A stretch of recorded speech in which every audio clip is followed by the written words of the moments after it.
leg press drop set ang ginagawa ko rito. Bakit? Dagdag ngalay at saka diretso backlash na rin ng mga plates. Yun kasi yung malaking problema sa gym kasi maraming nagbubuhat dyan na napakahilig magkarga ng mga plates. Ang problema lang pagtanggal o pagbaklas o ano pa bang tamang term, pagsauli doon sa lagayan. Yan yung mahirap dyan. Yung iba nga, minsan yung iba nagbabaklas naman ng plates pero hindi naman din sinasauli, nilalagay lang din sa lapag. Kahit sa dumbbells, ganun, marami rin mga nagbubuhat na ganun na binababa lang yung dumbbells na, di ba? Meron naman sana lagayan yung mga dumbbells. Ngayon gagamitin pagkatapos ng set na yun, ilapag yung dumbbells, hindi na rin ibabalik. Kukuha na ng panibagong dumbbells. Kasi magdagdag na naman ng bigat eh. Ganun din sa ganun din dito sa leg, kahit sa squats, kahit sa basta magdagdag.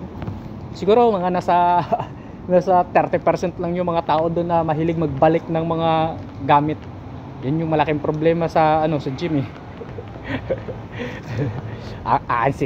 ang sisipag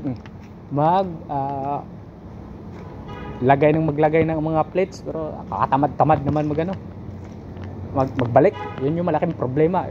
Yun yung malaking problema. Ulitin natin. Hindi mo kung saan ba na ilagay yung disiplina doon. Sabi nila pagka ang mga tao doong nagji-gym, mga disiplinado kadalasan yan.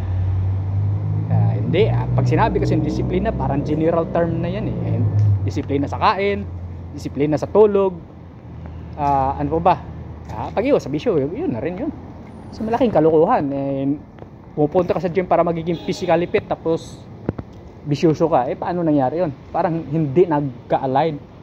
Magkasalungat yung mga gawain na yun. Yun naman yung sa akin. Pero yung iba, ginagawa nila, wala akong pake doon. Buhay nila yun eh. Hindi natin pwede pakialaman yung buhay nila. Yung pakialam lang natin, yung buhay natin. Pero tayo, may mga time talaga kailangan natin maging makasarili. So, yun. Hindi naman, yun na nga. Kanya-kanya kasing interpretation yan eh. O kanya-kanyang goal. Ano pa bang ibang mga term na pwedeng gamitin na mas accurate doon sa ganong pangyayari.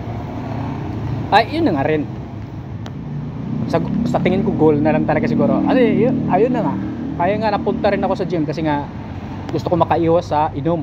Yun lang naman yung bisyo ko. Wala naman akong sigarilyo, wala naman akong kahit anong ibang bisyo. Yun lang, madalas na ako napapainom dati.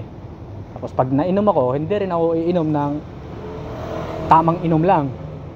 Yung pag ako talaga uminom dati, yung hindi ko na mamalayan kung paano nakauwi o basta sagad na sagad talaga. Yun na nga, nagiinom ka para malasing tapos iinom ka na alanganin. Sayang naman yung araw na ininom mo. Pag hindi sulit o hindi solved na solved. Ganun ako kasi raulo mag-isip dati hanggang ngayon ganun din. Hindi naman bago yung pag-iisip na yun. Basta ganun yun. Yun yung ko. Pag mag-inom ako, kailangan lasing na lasing kasi yun yung sinadya ko. Yun yung purpose ko nag-inom para malasing. Yun yung malaking problema nga. Nung nagtagal, siguro nagkaedad na rin. Sabi na sa amin, nung nagkaedad na, dahan-dahan ko na rin naintindihan na hindi pwede itong ganito. Kasi, ayun na nga, kailangan natin mag-ingat sa katawan kasi nga may edad na.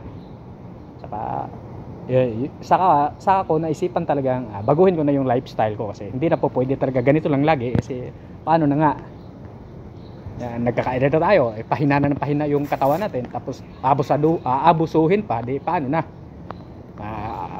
Tama habang tumatagal din ako sa fitness o sa pag-gym, doon ko rin dahan-dahang naintindihan kasi yung mga pinapanood kong video ngayon hindi na yung mga video na walang kapararakan ang pinanood ko ngayon tungkol na sa kalusugan talaga. Yun yung mga madalas kong pinapanood ngayon. Habang tumatagal, parami yung hindi naman na natutunan o naintindihan. Hindi mo naman i-apply lahat pero kahit paano mayroon ka ng idea kung ano yung dapat mong gawin, ganito ganyan. Basta ganun na yun, huwag kang magulo. ganun lang ka basic yun. Basta yun na yun. Okay. Let's go, fake weights.